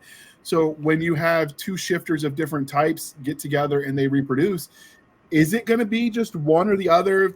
We'll say the tiger or the wolf, or is it going to be somewhere in between and you get things like Ceropod, which is, part this, part that, part whatever, right? Like, it's at a certain point in time, how do they determine, or how do you as the creator of that world determine what they're going to become.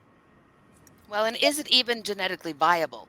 Because that is something I've read where the answer was it's sterile. You can't have children between those two things. And that was, again, an interesting romance angle, because you had to look at it and say, do you love each other enough that if there's no kids that come out of this because you're genetically not viable, do you still follow through with the romance? So, because that is a thing. Very often when you get genetics that go together like that and it's going to create something that is not viable, you're basically sterile. You won't have kids. Then you adopt a bunch. Interesting. And do they have? Then you look at the tiger and the lion, and you wind up with a liger that's bigger and stronger than both of them. That's kind of interesting too. Because you would think they'd be fertily viable, but they do. They make their own young. So that's interesting. So when they do that, because they're part human, right? Because they're shifting back and forth. Yep. One, are they having babies in the numbers that a human would have, or are they starting to have multiples now because the animals tend to have litters? So are they having litters where they're dropping, octomoms at a time, or like, how do you determine that? I would kind of assume that in the storyline where certain animal characteristics are going to take over, and you're going to have multiples from at the same birth. I would think so, but I mean that does make it for interesting for the lady, that poor lady. In Fables, Bill Willingham's Fables, the Big Bad Wolf is a shifter, and he and his bride have children, and she has a litter. She's not happy with him because they weren't expecting a litter. But they end up with like 7 kids, I think, and some of them are shifters and some of them are human and some of them are in between. So I'm very fond of that series, and thought that was it was interesting because he wanted to explore, as far as I can tell, the concept of family and children, and this is taking to extreme the fact that every child is different, and when you're a parent, you have different ways that you treat your children, not in a good or bad way, but just to suit their needs. That and so this was an extreme form of that, because they had some that needed to learn to control their shifting, and some that needed to learn to live with a brother who could shift, and they couldn't. So I think it could really go anyway, because it's going to make an interesting story regardless. But it's interesting to see what people do come up with and how they explore that. So that does get you a question, because it changes plot angles. At what age can you first shift? Because if you're shifting as a young kid at, we'll say 10, okay, that's one thing. You have some agency.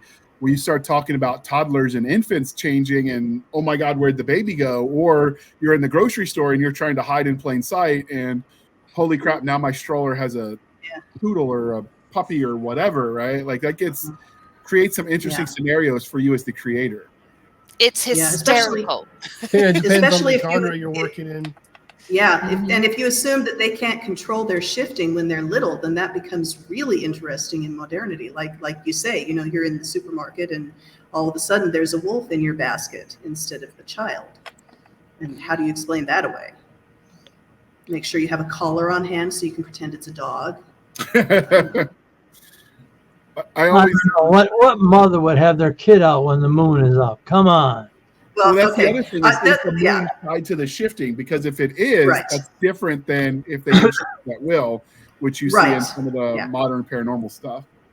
So speaking of shifting, is it gender locked? So if you're a male, you always shift to a male wear whatever, or do they ever see it where they shift genders, and what does that look like? I have never seen that done. I'm sure somebody has done it somewhere. And dear listeners, please correct us. Put it in the comments and tell us if you've seen it. But I've never seen it where the gender was also shifted. Yeah, me either. It's always been the character is either male or female, and when they shift, whatever they shift into is the same gender they are. JR, just because of you, there's probably 10 books getting started right now. And you're not going to get any royalties from it. Yes. We'll take the kicks back. Make the checks payable too. Yes, I mean, that could definitely be interesting to see what that would look like. And I'm not even talking about from the modern political angle, just in general, because part of the fun of these stories is exploring the human condition and how we think and what would you do in that situation. And so I'm just thinking, you know, some of the facets of biology, if you suddenly woke up and you could experience the other side and how you would deal with that, could make some hell of a funny plot lines. Okay, I take it back. I Pay Thee Not in Gold by Piers Anthony. It's a demon, but whenever he has intercourse with, he ends up having basically a husband and a wife. And so when he's with the girl, he turns into a female, and then he has to go and have sex with the boy in order to turn back into a man. And so every time that there is sex, he swaps genders. So he takes on the gender of whoever he is with. Uh-huh. So And because he can't have children himself, he carries the sperm that he receives on the one side becomes what goes across the other. So it has to be two people that love both sides of him. He even talks about that it's Ware and Wara, and they both have to be loved, and they have to be in a relationship, basically a triumvirate, where all of that can work together. So I have seen it. I take it back. That's the one place, and that's a demon. So I don't know if that falls under different rules, but it is a shifter kind of thing that goes on, and it does go back and forth across gender lines. If you thought wardrobes are expensive, now get two of them. Yeah, really. Yep. That's definitely a succubus incubus kind of thing. Yes, yes, very It much can down go that both line. ways, depending on who they're talking to. So when you do shift, because we've talked about in a lot of the at least paranormal you see where, you know, the female shifters do get pregnant, they have babies. Can they shift between forms when they're pregnant, or do they get locked in? What happens to the kids? Do the kids just magically go back and forth? I don't know that there's a right answer, but I think you could justify all of it. Yeah. I went with the female can't shift when she's pregnant, and she is extremely vulnerable, and the pack has to pull together to protect her. So I built it into their pack structure, how they feel about their pregnant females, because I could not imagine being pregnant, shifting back and forth, the baby shifting, because the baby can't, you know, is not exposed to the moon. So why would the baby shift? Because the moon, the baby doesn't have that. So the moon affects your body of the mother, and your body is what is providing succor to the preborn infant. So it makes sense that, ergo, by connection to you, just like it eats what you eat, it experiences what you experience from a genetic level. That would be one explanation. I think you could look at it both ways, depending on what because I think you do. I think that you can have a werewolf mother who has the baby shift with her, and so she can shift back and forth. I thought that would be extremely uncomfortable as a formerly pregnant woman. So I went with I went with the she can't shift, but I don't think that's the only solution. I think you could justify a lot of different ways. I remember when the wife was pregnant with our two kids, the old folklore. I don't know if it's actually any science behind it, but they always said you can tell the baby's going to come out hairy if you have a lot of heartburn, because if you have, you know, the two are linked. And so now I'm imagining applying that. Oh my God, I've got heartburn. It must have shifted into its puppy form instead of its human. Like all the added, like, you take the old sayings that they apply and you twist it just a little. That's good. I love that one. That explains so much about my kid. So maybe your kid was a werewolf and you just don't know yet. She was very, very fuzzy when she was born. I'm just saying. So that's one of the things Legacy did, and that's the Vampire Diaries universe, is the werewolves don't shift until they've had their first kill. Have you seen that in other universes? I had never seen that before, where that was done. It's pretty cool. No, I've seen it. What was the name of it? I can't. But it was a take on the idea of the various ceremonies and lots of different cultures where it's that this is how you become a man, and you go out and you do this first thing. And I know there's a couple that I've read where that was, you know, it was a ceremonial thing. And so you had to go out and you had to accomplish something. And sometimes it was a first kill, sometimes it was a set of challenges, but you had to do something like that in order to start the shifting process. which it's an interesting idea because it's that right of manhood or that right of personhood of becoming an adult instead of being a child. Yeah. I don't So remember the name of it. when you talk about those rights and you start thinking about some of the lores I've seen where the werewolf, the shifter, ties itself back to the first one, and they call it Romulus and Remus, back to the old Roman. Is that a standard trope where you have the first one, or do they tend to go into where the wolves originally came from?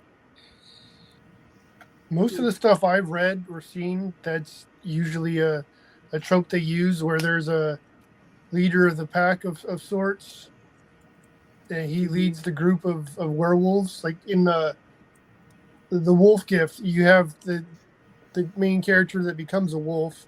He gets introduced to the wolf that bit him, and then I believe she introduced him to the other werewolves that she knew, and he eventually becomes a part of that pack, learns about the history and where the first wolf came from. I think even in True Blood, they had some kind of a pack of sorts of werewolves in there, even though that was a vampire show. That's usually how I usually operate werewolves. That there's usually some individual that's a leader of the pack.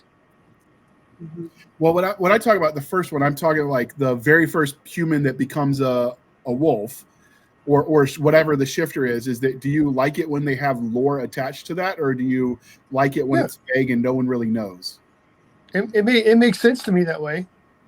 Okay. I enjoy that it makes sense.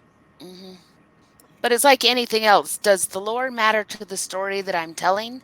If it does, then use it. You know, it came up in Underworld. Yeah. It came up in Van Helsing. In Van Helsing, he's a fallen angel and became the first werewolf. You know, there's all these different things going on. And if it matters to the story, then tell me. If it's just cool factor, maybe sprinkle it in. And if you're going to, you know, go on and on about it for 4 pages while I'm waiting for them to move on to the, you know, are they going to kiss yet? Don't explain the werewolf history. I don't care. I care. Yeah, I care about what affects the story. You better be Neil Stephenson at that point if you're going to be doing that, because, you know, otherwise nobody's going to be interested. But Terry, do you have a preference? She's smiling, so. Oh, I'm just entertained by the conversation. She would probably smile as she stabbed us to death too. So I don't know that that's the best gauge we want to use. Yeah. Just call me Stabby Jr. Oh, Stabby will be so happy about that. That's somehow more terrifying. I think I agree with Janet. It depends on what the story is. Like, if the lore and the origin of werewolves is important, then yeah, heck, tell me. Make it a whole mystery that they have to solve. If it's not, if it's very background to the whole thing, then if it comes up, cool. If it doesn't, I don't care. So how did you handle that, James, when you were building the lore for like Greyhawk or Forgotten Realms, when you created all the worlds that the D&D played in? Did you come up with the first werewolf, or did they just exist and you didn't go deeper? Well, it's a great question. All of Gary's D&D stuff comes from Greek and Roman mythology, pretty much, and they, you know, they have them among them already, so they don't tell the origin story of werewolves. That's an interesting approach, because you see that in real life, the things that nobody writes about when they write their memoirs or whatever, the stuff that we just assume everyone knows. How do you start a fire? I'm not writing that down because everyone knows how to start a fire. And then you end up in modernity and everyone's like, well, how did they start their fires? We don't know, because, you know, you just write with the assumption people know. And I imagine people living in the world at the time would exist that way. So the average NPC you run into, sure, but as building the lore of the worlds, etc., it makes sense to me that you would have the idea of where things come from. Well, it depends on, have they been around for a long time, or is this a new thing in your world? Because we run into that too. Alana Andrews, their whole thing was there was a shift where technology was in control for a long time, and then the magic shifted back and started coming in waves. And so there was a whole lot of rediscovering what magic meant, and it was, popping into the world right now, and you could trace yourself back generations because the magic came back there only 30 years ago.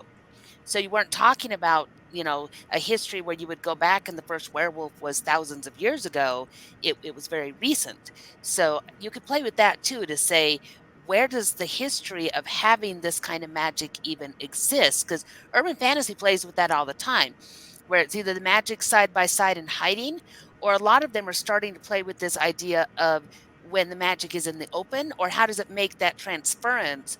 Patricia Briggs has been doing that, where it's werewolves are secret for the first couple of books, but they are seen. Things do show up on camera, and they have to figure out, how are we going to explain ourselves to the entire world? And so a lot of that's going to affect whether or not that lore exists or whether or not it'd be important. So that's a good point. I could see that making a difference. So we talk about the lore, and it gets you to the point where, because we didn't do the religion question because we've all been on the show before. But speaking of religion, do you like it where they have, like, because they're locked to the lunar cycle, where the shifter community worships some sort of moon goddess? Do you think that that's sort of an overdone trope? What are your guys' thoughts on the deification of the moon or the cycle? Take it, Melissa. This is a good question for her. All right. So the whole point of the series that I've written, and why it's called the Books of the Dark Goddess, is that the Dark Goddess is the good goddess. She is the one that protects humans and takes care of them. Her bright sister is the goddess of the moon.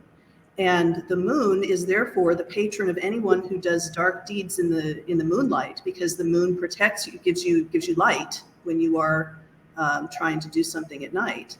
And she is the one who created the werewolves. So the werewolves worship the moon goddess, and but she's the bright one. And so as I was creating it, I was just thinking, okay, everybody's got a dark goddess, and they're always, almost always evil. So I'm just going to mix that up.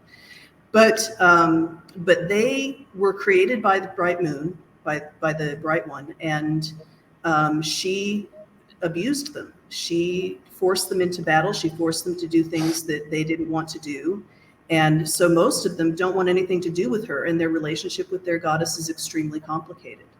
And in the point of the story that I am telling, the packs are all in turmoil, because some of them have chosen to worship her and some of them want to turn their backs on her. And the dark goddess can't accept their oaths. She can't take them to herself because of things that she's promised. So I liked the idea. I use religion in most of my books because I find religion fascinating. And so I liked the idea of the wolves being more enthralled to their goddess than not. So they are controlled, and it fits with them being controlled by the moon and having to shift when the moon is full. That's just an aspect of it. So yeah, I really like the idea that they turn that into, whether it's true or not, whether there really is a moon goddess or not, the idea that they are turning to something as an answer for why are we this way. So that's what I find interesting. Now, normally dark is, like you said, dark is bad, light is good when it comes to all things paranormal and magical. So did you get any pushback from your readers for flipping? No, they loved it. Yeah? No, they loved it. Yeah, they think it's great. They found it interesting. I hope it's because I did it right. But it's possible it's just, it's just enough different that people are like, oh, that's interesting. I never thought of it that way. And so, yeah, I didn't get any pushback. It worked out really well. I had trouble with it because the followers of the Dark Goddess do not believe in luck. That's against their religion. And so as I was writing the first book, I kept saying, okay, somebody's saying good luck. And no, I've got to go back and change that. That does not fit. But there are always aspects to religion. And now we're going on to religion instead of shifters. But anyway, so the fact that there is a bright goddess who is evil, I think worked out really well for the werewolves. Religion in speculative fiction should definitely be its own panel, be it writing real religions and made up ones for the stories. But we are getting long on time because I told James only an hour and we're at almost 2. So we're going to have to call this this episode. What I will say is there's clearly room for more topics. We will definitely have to do that and have you guys back if you want to get more wolfy with things, because I think almost we could do werewolves and lycanthropes as separate topics and then other shifters and dive deeper. There's a lot of fertile ground there. And with that said, if you've got questions, dear listener, reach out and we'll add them to the list for the next episode. If you've got other topics you want us to talk about, we're open to ideas. My list is already 4 pages. What's a few more? So I've got topics up to like probably season 10 already. Right. But Nice. with that being said, we're going to let everyone say what their project is right now and how we can find them on the wild interwebs as we wrap this up. So Terry, what are you working on right now? So I'm currently in the process of recording and editing 3 new audiobooks to be appearing sometime in the near future. Also working on a couple of short story projects. We'll see if and when those pan out. I'm usually on the Book of Faces, sharing memes, occasionally posting pictures of cats. If you see my memes, sometimes I liberate them from her. These are my memes now. That's fair. Just give me a like. That's all I care about. I do. I heart it because I'm a gentleman, madam. I'm a gentleman. And I shall do the same to you, sir.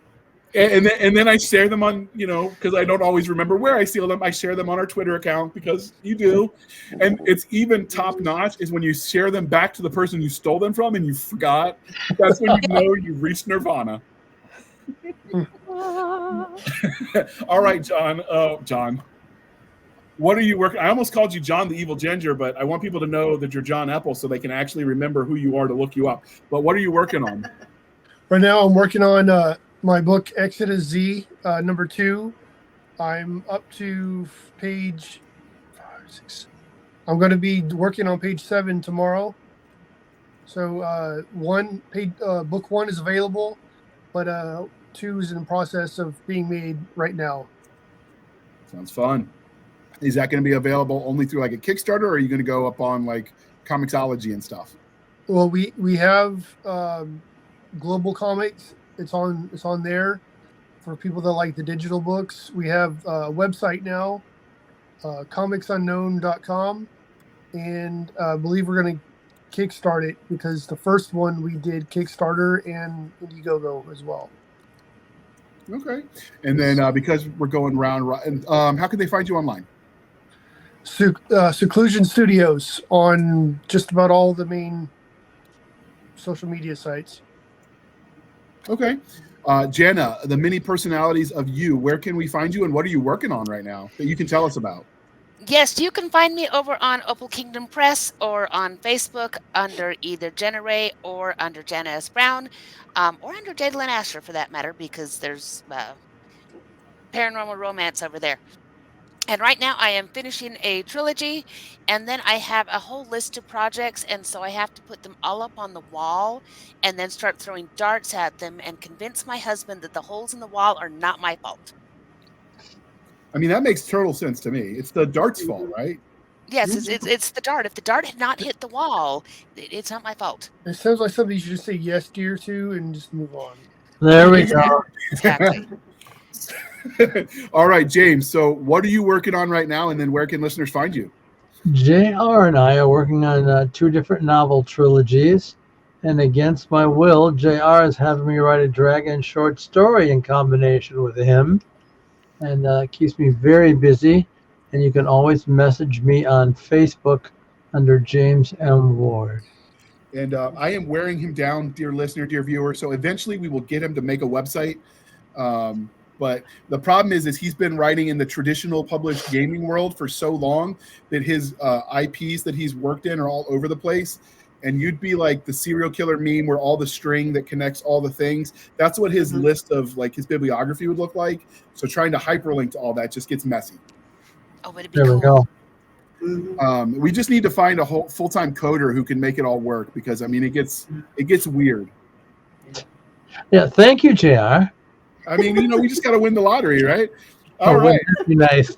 When he wins the lottery, it's we win the lottery. If I win the lottery, I win the lottery. See how this works? Yeah. Sounds All like right. you're married. What about you, Melissa? What are you working on right now, and where can we find you?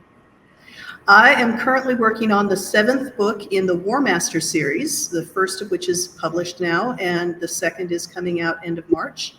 You can find me on Facebook, or my website is melissamcshanewrites.com, and there's a contact button. If you want to ask me a question, you can contact me there. All right. Now, one last question for the two that haven't written werewolf-specific fiction yet, which would be Terry and James. So would you like to do that at some point in the future? Maybe. Yeah, not a chance in the world. I got too many other things I have to get written. Yeah. I hear you. Yeah, there we go. My favorite is someone will ask, like, where do you come up with all your ideas? And I'm like, wait a minute, how do you make them stop? I just want to see it, right? Make it stop. All right. And with that being said, dear listener, I guess I'll answer my own question. Yes, I would like to at some point write werewolves because I've always loved them. So why not? What subgenre of werewolves, be it paranormal, horror, romance, whatever, that's yet to be determined. Although I don't know that I've got much of a romantic bone in my body, so probably not that. I know a guy that can draw if you write it up. Yeah, there we go. I'm told the way to get rich at gaming and comics is to start with $1 billion and you'll end up with $1 million. But those are not the way that works. Yeah, that's the way that works. Yeah. But maybe we can figure out a way to get rich there, John. We'll make it happen. All right. One with day. that being said, this is the part, dear listener, where I remind you to please be kind and speak your mind on the reviewing platforms. Your reviews help the right readers find the right products. It really does help, especially on the independent small press side. That is how you communicate your interest, your intent to continue reading to the people creating the stuff you love. So, spread the word, spread the love. I can't say that word. Yeah, what Melissa said. Do that. Tell everybody. Right? Be the town crier. That's what you need to do. All right. And you can find us on our link tree at linktr.ee, linktree/Blasters and Blades Podcast. Again, linktree/Blasters and Blades Podcast, where we link to all the things, the bit shoots, the rumbles, the YouTubes, the Twitter, our email for professional purposes only at Blasters and Blades Podcast @gmail.com. We have our podcast Facebook group and Facebook page. And most importantly, we have Madam Stabby Stab on Instagram, Twitter, and email, where you can send all the hate mail to her, because I would never want to receive that, because I am a gentle soul. All right. Stop laughing. All right. We have our website at anchor.fm/blasters tack blades. Again, anchor.fm/blasters-and-blades, where for as little as 99 cents a month, you can help keep the lights on. These episodes aren't free to produce, and we appreciate your patronage. You can support the show more directly at buymeacoffee.com/author J.R. Handley. Again, buymeacoffee.com/author J.R. Handley. Be sure to put in the comment section that is for the podcast, and I promise I will keep my co-hosts duly caffeinated. They will have only the finest coffee brand coffee. Podcast Grunts is the code. 10% off for you. There you go. That is what we call a commercial spot right there, people. And with that, I thank you for spending some of your precious time with us. For my absentee co-host, I am J.R. Handley, and this was the Blasters and Blades Podcast. We'll be back next week at the same time, where we'll indulge a love of nerd culture, cheesy jokes, and all things that go boom, and keeping James up way past his bedtime. All right, and with that, we are out.